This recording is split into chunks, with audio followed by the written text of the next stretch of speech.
Hello, brilliant minds. I've been mulling over some truly potent ideas about navigating the intricate dance of human interaction, and I believe you'll find them quite illuminating, perhaps even a little liberating.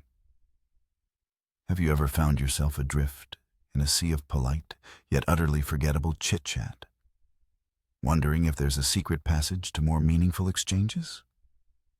Or perhaps you felt that slight panic when a conversation lulls and your mind, once a bustling city of thoughts, suddenly resembles a deserted street? It's a common human experience, this yearning for genuine connection amidst the sometimes shallow waters of everyday talk. The good news is, the concepts we're about to explore offer some elegant pathways to not just endure, but actually enjoy and enrich these interactions. We're talking about transforming those potentially awkward moments into opportunities for real engagement. And I'm keen to walk you through the highlights. Prepare for a few aha moments, I suspect. All right, first up, let's tackle the very notion of preparation, which might sound a bit like homework. But trust me, it's more like arming yourself with a secret weapon. You see, many of us wander into social situations socially cold. Think of it like an athlete trying to sprint without warming up, or a musician taking the stage without tuning their instrument. The ideas we're exploring suggest a two-pronged warm-up. First, there's the psychological limbering up. This involves what we might call 10-second relationships. Make it a small, daily habit to engage briefly with people you encounter. The barista, the cashier, the person in the elevator. A simple, good morning, or a quick, genuine observation. Why is this so powerful? It desensitizes you to the fear of initiating, builds your social muscle, and quite frankly, often brightens your day and theirs. It's like microdosing social courage. Then there's the physiological aspect, which is rather clever. Before you head into a social event, try reading a piece of text out loud. But not just any reading. Read it as if you're performing for an audience of enthusiastic children, exaggerating emotions, varying your tone, playing with your vocal range. Scream parts, whisper others. Why this theatrical exercise? It literally warms up your vocal cords, your diaphragm, and stretches your expressive capabilities. You'll find yourself speaking with more confidence, clarity, and charisma. It's about shaking off that default monotone many of us slip into. It also brings a keen awareness to how expressive, or perhaps unexpressive, we might normally be. Intriguing, isn't it? Now, building on that, let's explore another valuable point. The conversation resume. This isn't for a job interview, mind you, but for life. It's a mental, or even written, inventory of your interesting stories, unique experiences, hobbies, recent learnings, and even your developed opinions on current topics. Why is this a game changer? When that dreaded awkward silence looms, or when someone asks, "So, what have you been up to?" you won't be caught fumbling. You'll have a wellspring of engaging material at your fingertips. It's about realizing and remembering that you are an interesting person with things to share. It turns, "I don't know what to say," into, "Which fascinating thing shall I share first?" Moving forward, the next insight is a real gem when it comes to actually starting a conversation. Many of us hesitate to make the first move because we fear interrupting or being perceived as odd. This framework offers a wonderfully indirect approach. Instead of a blunt, "Hello, my name is," you can ease in by asking for objective information. Do you know when the speaker starts? A subjective opinion. What do you think of this music? Or by simply commenting on your shared environment or a commonality. This is quite a turnout, isn't it? How do you know our host? This gives you a reason to speak, a kind of plausible deniability that dissolves the awkwardness. It's a gentle way to test the waters and invite engagement without pressure. And once the conversation is flowing, how do you deepen it? One remarkably effective strategy is to actively seek out and highlight similarities. We're naturally drawn to people we perceive as being like us. So instead of just asking, "Where are you from?" listen intently and probe gently to unearth shared experiences, tastes, or even perspectives. Crucially, this also means sharing more about yourself. If your answers are terse, you give others very little to connect with.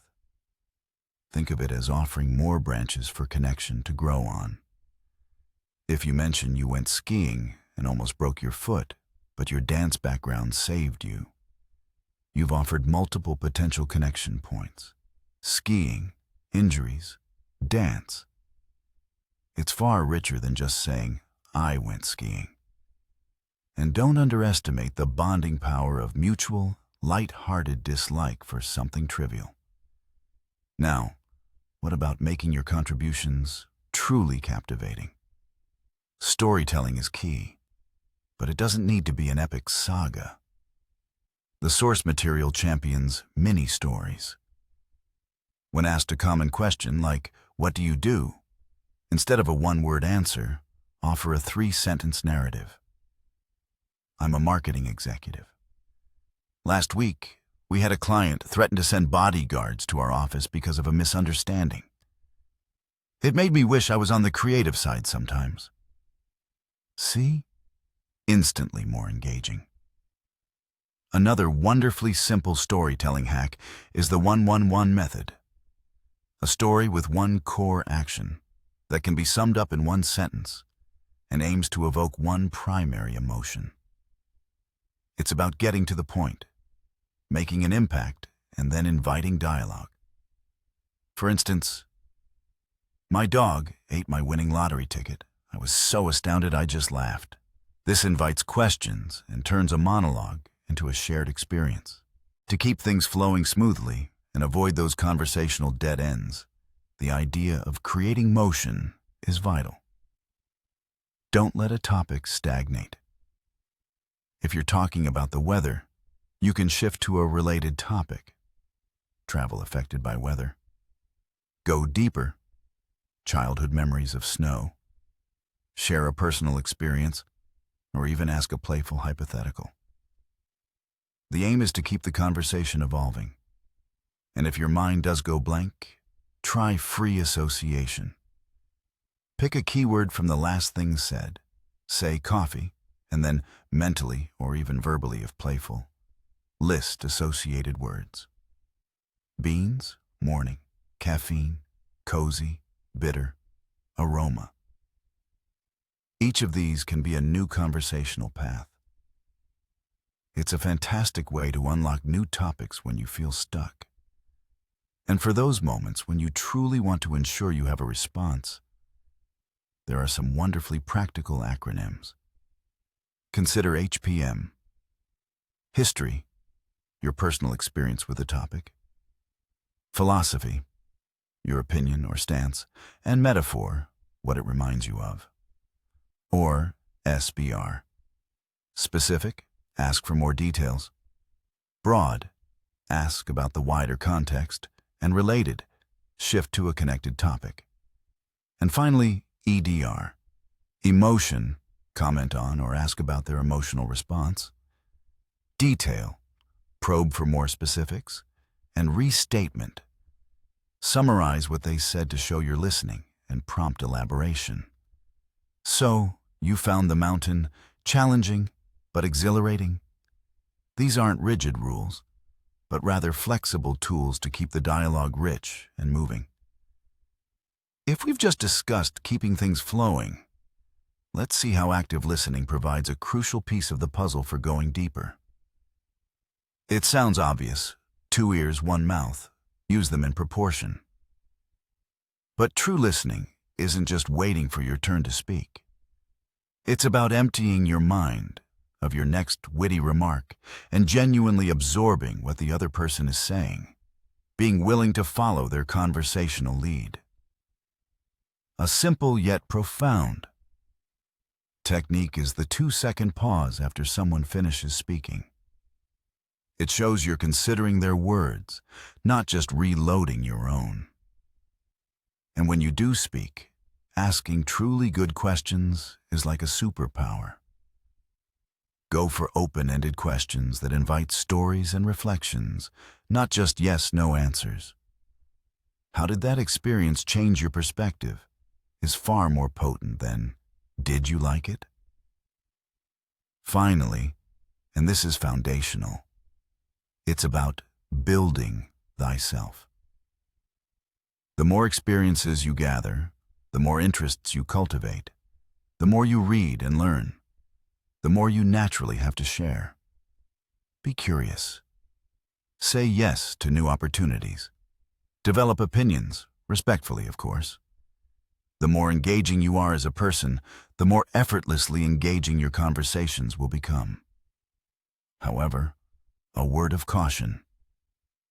Avoid becoming a belief policeman, someone who always needs to be right or correct others. Genuine curiosity and respect for differing viewpoints are far more attractive than a know-it-all attitude.